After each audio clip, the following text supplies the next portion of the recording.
नमस्कार मित्रों, स्वागत है आपका हमारे चैनल पर। मित्रों, आज हम आपको सूर्य भगवान के ऐसे शक्तिशाली मंत्र के बारे में बताने जा रहे हैं जिससे आपके सभी कष्ट दूर हो जाएंगे, आपके पास करोड़ों की संपत्ति होगी। मित्रों, जैसा कि हम सभी जानते हैं, सूर्य देव भगवान को हमारे पृथ्वी का कर्ता धर्ता भी कहा गया है।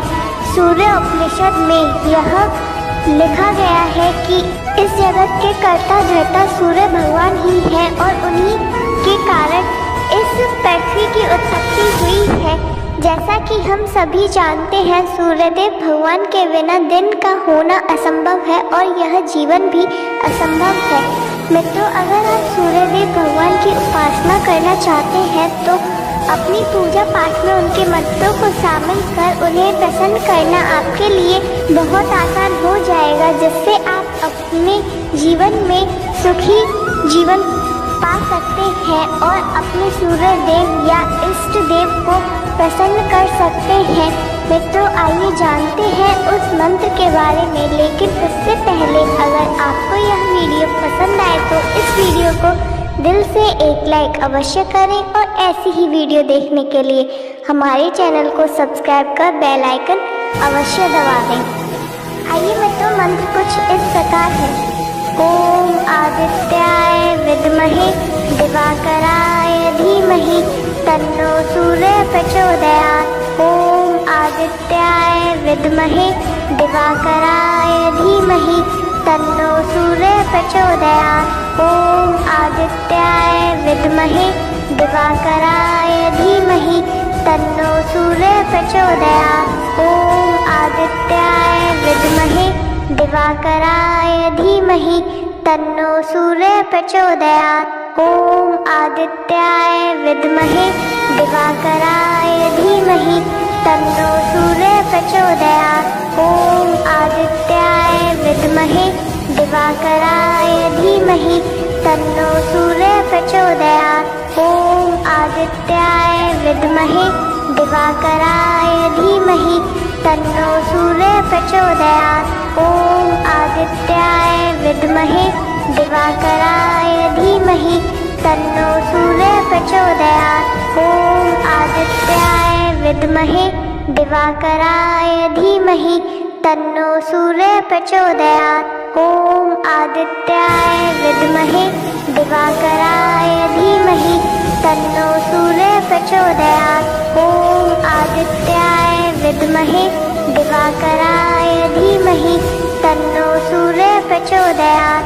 ओम आदित्याय विद्महे दिवाकराय धीमहि तन्नो सूर्य प्रचोदयात्। ओम आदित्याय विद्महे दिवाकराय धीमहि तन्नो सूर्य प्रचोदयात्। ओम आदित्याय विद्महे दिवाकराय धीमहि तन्नो सूर्य प्रचोदयात्। ओम आदित्याय विद्महे दिवाकराय धीमहि तन्नो सूर्य प्रचोदयात्। ओम आदित्याय विद्महे दिवाकराय धीमहि तन्नो सूर्य प्रचोदयात्। ओम आदित्याय विद्महे दिवाकराय धीमहि तन्नो सूर्य प्रचोदयात्।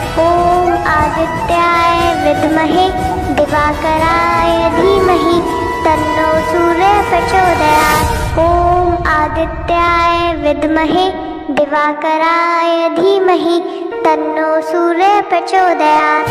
ओम आदित्याय विद्महे दिवाकराय धीमहि तन्नो सूर्य प्रचोदयात्। ओम आदित्याय विद्महे दिवाकराय धीमहि तन्नो सूर्य प्रचोदयात्। ओम आदित्याय विद्महे दिवाकराय धीमहि तन्नो सूर्य प्रचोदयात्। ओम आदित्याय विद्महे दिवाकराय धीमहि तन्नो सूर्य प्रचोदयात्। ओम आदित्याय विद्महे दिवाकराय धीमहि तन्नो सूर्य प्रचोदयात्। ओम आदित्याय विद्महे दिवाकराय धीमहि तन्नो सूर्य प्रचोदयात्। ओम आदित्याय विद्महे दिवाकराय धीमहि तन्नो सूर्यः प्रचोदयात्। ॐ आदित्याय विद्महे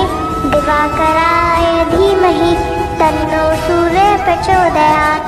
ॐ आदित्याय विद्महे दिवाकराय धीमहि तन्नो सूर्यः प्रचोदयात्। ॐ आदित्याय विद्महे दिवाकराय धीमहि तन्नो सूर्यः प्रचोदयात्।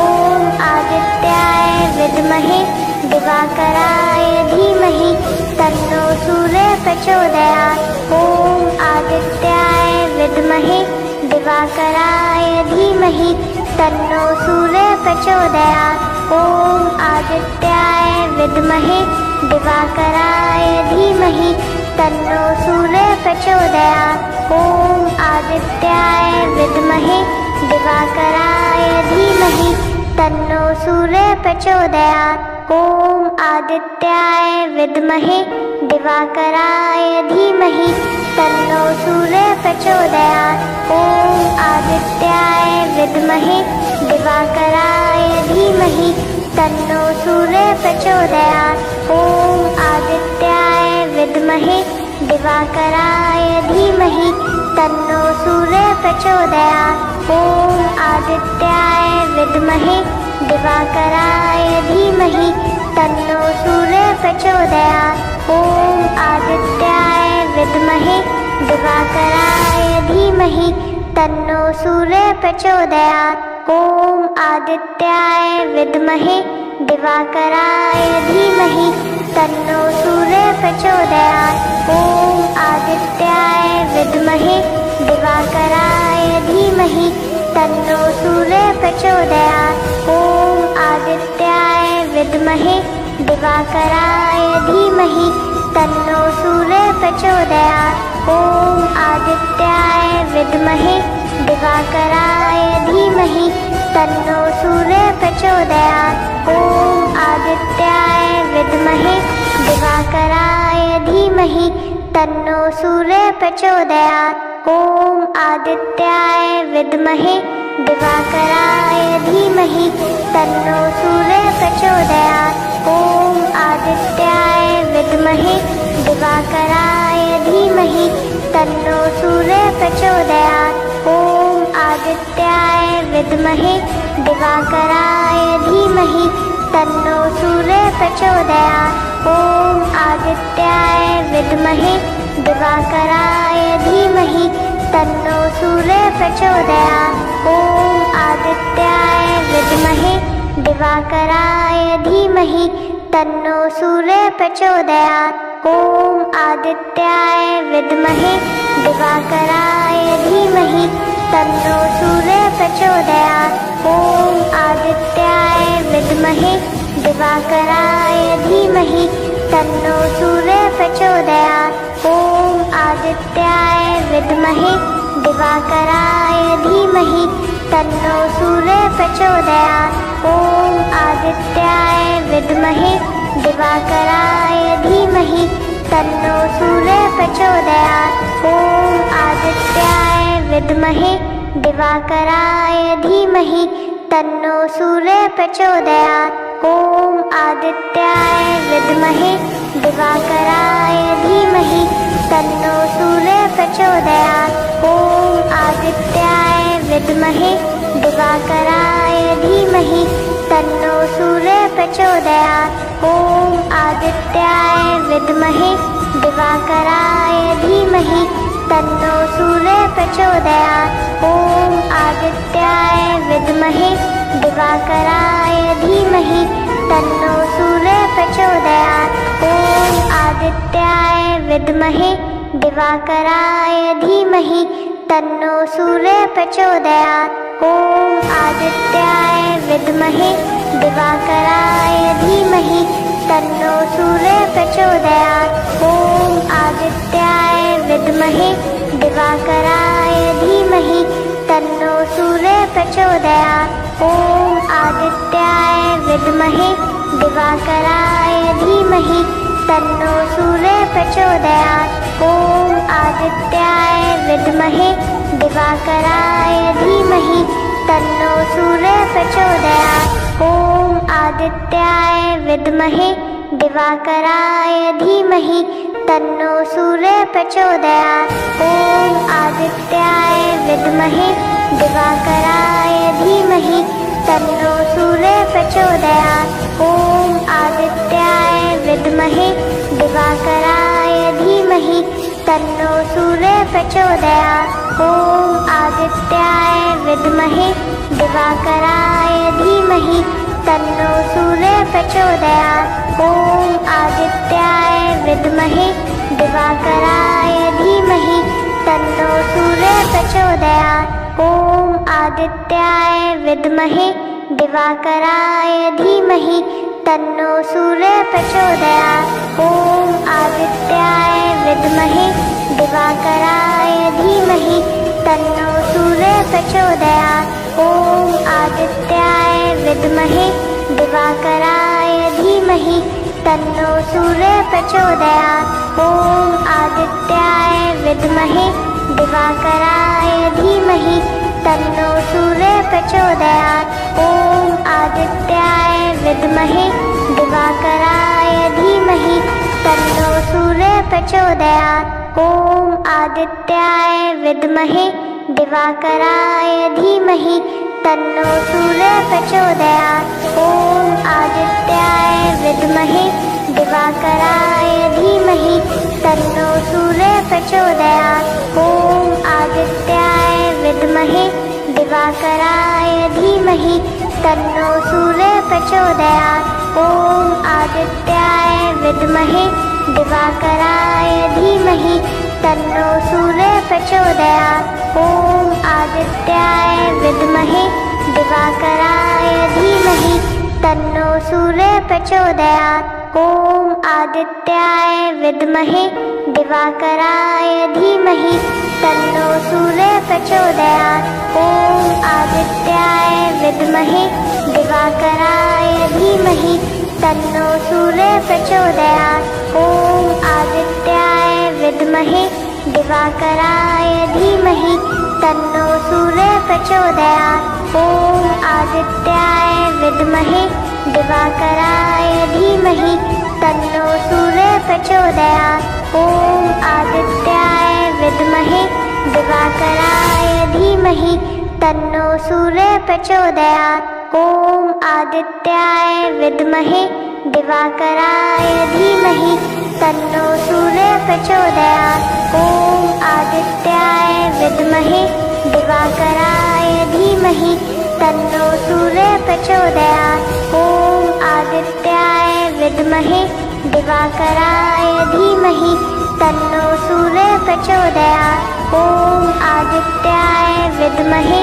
दिवाकराय धीमहि तन्नो सूर्यः प्रचोदयात्। ॐ आदित्याय विद्महे दिवाकराय धीमहि तन्नो सूर्यः प्रचोदयात्। ॐ आदित्याय विद्महे दिवाकराय धीमहि तन्नो सूर्यः प्रचोदयात्। ॐ आदित्याय विद्महे दिवाकराय धीमहि तन्नो सूर्यः प्रचोदयात्। ॐ आदित्याय विद्महे दिवाकराय धीमहि तन्नो सूर्यः प्रचोदयात्। ॐ आदित्याय विद्महे दिवाकराय धीमहि तन्नो सूर्यः प्रचोदयात्। ॐ आदित्याय विद्महे दिवाकराय धीमहि तन्नो सूर्यः प्रचोदयात्। ॐ आदित्याय विद्महे दिवाकराय धीमहि तन्नो सूर्यः प्रचोदयात्। ॐ आदित्याय विद्महे दिवाकराय धीमहि तन्नो सूर्यः प्रचोदयात्।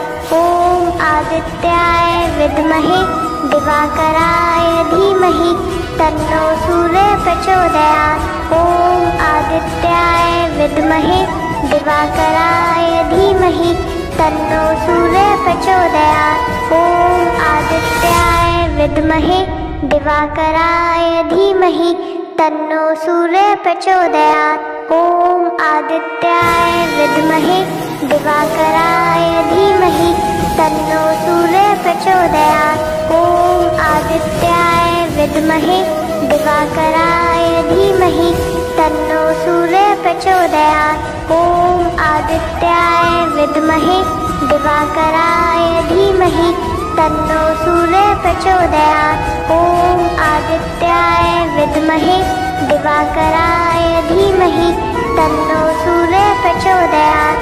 ॐ आदित्याय विद्महे दिवाकराय धीमहि तन्नो सूर्यः प्रचोदयात्। ॐ आदित्याय विद्महे दिवाकराय धीमहि तन्नो सूर्यः प्रचोदयात्। ॐ आदित्याय विद्महे दिवाकराय धीमहि तन्नो सूर्यः प्रचोदयात्। ॐ आदित्याय विद्महे दिवाकराय धीमहि तन्नो सूर्यः प्रचोदयात्। ॐ आदित्याय विद्महे दिवाकराय धीमहि तन्नो सूर्यः प्रचोदयात्। ॐ आदित्याय विद्महे दिवाकराय धीमहि तन्नो सूर्यः प्रचोदयात्। ॐ आदित्याय विद्महे दिवाकराय धीमहि तन्नो सूर्यः प्रचोदयात्। ॐ आदित्याय विद्महे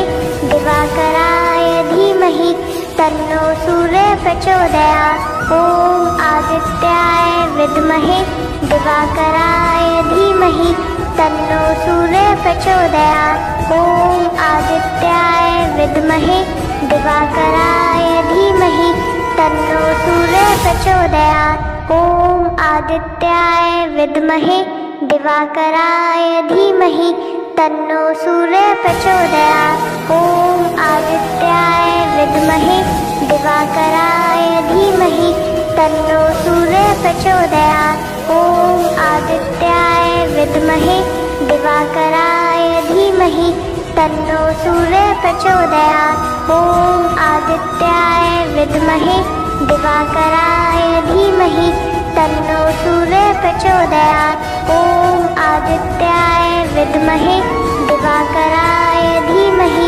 तन्नो सूर्यः प्रचोदयात्। ॐ आदित्याय विद्महे दिवाकराय धीमहि तन्नो सूर्यः प्रचोदयात्। ॐ आदित्याय विद्महे दिवाकराय धीमहि तन्नो सूर्यः प्रचोदयात्। ॐ आदित्याय विद्महे दिवाकराय धीमहि तन्नो सूर्यः प्रचोदयात्। ॐ आदित्याय विद्महे दिवाकराय धीमहि तन्नो सूर्यः प्रचोदयात्। ॐ आदित्याय विद्महे दिवाकराय धीमहि तन्नो सूर्यः प्रचोदयात्। ॐ आदित्याय विद्महे दिवाकराय धीमहि तन्नो सूर्यः प्रचोदयात्। ॐ आदित्याय विद्महे दिवाकराय धीमहि तन्नो सूर्यः प्रचोदयात्। ॐ आदित्याय विद्महे दिवाकराय धीमहि तन्नो सूर्यः प्रचोदयात्। ॐ आदित्याय विद्महे दिवाकराय धीमहि तन्नो सूर्यः प्रचोदयात्। ॐ आदित्याय विद्महे दिवाकराय धीमहि तन्नो सूर्यः प्रचोदयात्। ॐ आदित्याय विद्महे दिवाकराय धीमहि तन्नो सूर्यः प्रचोदयात्। ॐ आदित्याय विद्महे दिवाकराय धीमहि तन्नो सूर्यः प्रचोदयात्। ॐ आदित्याय विद्महे दिवाकराय धीमहि तन्नो सूर्यः प्रचोदयात्। ॐ आदित्याय विद्महे दिवाकराय धीमहि तन्नो सूर्यः प्रचोदयात्। ॐ आदित्याय विद्महे दिवाकराय धीमहि तन्नो सूर्यः प्रचोदयात्। ॐ आदित्याय विद्महे दिवाकराय धीमहि तन्नो सूर्यः प्रचोदयात्। ॐ आदित्याय विद्महे दिवाकराय धीमहि तन्नो सूर्यः प्रचोदयात्। ॐ आदित्याय विद्महे दिवाकराय धीमहि तन्नो सूर्यः प्रचोदयात्। ॐ आदित्याय विद्महे दिवाकराय धीमहि तन्नो सूर्यः प्रचोदयात्। ॐ आदित्याय विद्महे दिवाकराय धीमहि तन्नो सूर्यः प्रचोदयात्। ॐ आदित्याय विद्महे दिवाकराय धीमहि तन्नो सूर्यः प्रचोदयात्। ॐ आदित्याय विद्महे दिवाकराय धीमहि तन्नो सूर्यः प्रचोदयात्। ॐ आदित्याय विद्महे दिवाकराय धीमहि तन्नो सूर्यः प्रचोदयात्। ॐ आदित्याय विद्महे दिवाकराय धीमहि तन्नो सूर्यः प्रचोदयात्। ॐ आदित्याय विद्महे दिवाकराय धीमहि तन्नो सूर्यः प्रचोदयात्। ॐ आदित्याय विद्महे दिवाकराय धीमहि तन्नो सूर्यः प्रचोदयात्। ॐ आदित्याय विद्महे दिवाकराय धीमहि तन्नो